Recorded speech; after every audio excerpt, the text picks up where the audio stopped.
بسم اللہ الرحمن الرحیم۔ السلام علیکم محترم ناظرین، آج ہم جانیں گے کہ سائنس کی نظر میں روزہ کس طرح ہمارے جسم پر اثر کرتا ہے۔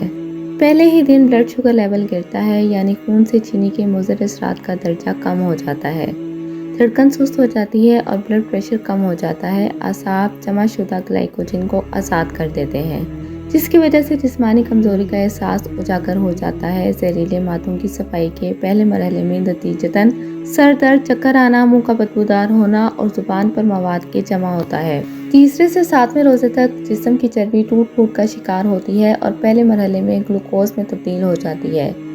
بعض لوگوں کی جلد ملائم اور چکنی ہو جاتی ہے، جسم بھوک کا عادی ہونا شروع ہوتا ہے اور اس طرح سال بھر مصروف رہنے والا نظام ہاضمہ رخصت مناتا ہے، جس کی اسے اشد ضرورت تھی۔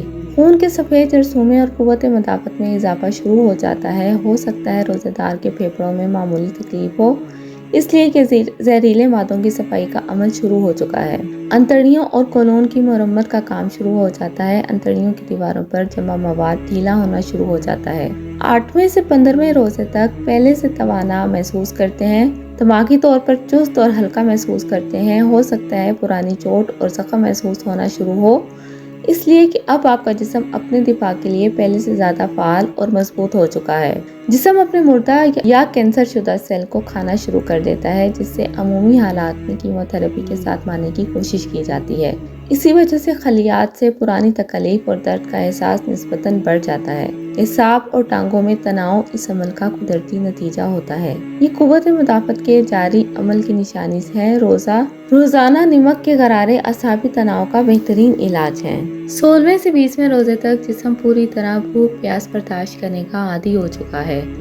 اب آپ خود کو چست چاق و چوبند محسوس کرتے ہیں۔ ان دنوں آپ کی زبان بالکل صاف اور سرخی مائل ہو جاتی ہے۔ سانس میں بھی تازگی آ جاتی ہے۔ جسم کے سارے ذلیل مادوں کا خاتمہ ہو چکا ہے۔ نظام ہاضمے کی مرمت ہو چکی ہے۔ جسم سے فالتو چربی اور فاسد مادوں کا اخراج ہو چکا ہے۔ بدن اپنی پوری طاقت کے ساتھ اپنے فرائض ادا کرنا شروع کر دیتا ہے۔ 20ویں سے 30ویں روزے تک 20ویں روزے کے بعد دماغ اور یادداشت تیز ہو جاتی ہے۔ توجہ اور سوچ کو مرکوز کرنے کی صلاحیت بڑھ جاتی ہے۔ بلا شبہ بدن اور روح تیسرے عشرے کی برکات کو بھرپور انداز سے ادا کرنے کے قابل ہو جاتا ہے۔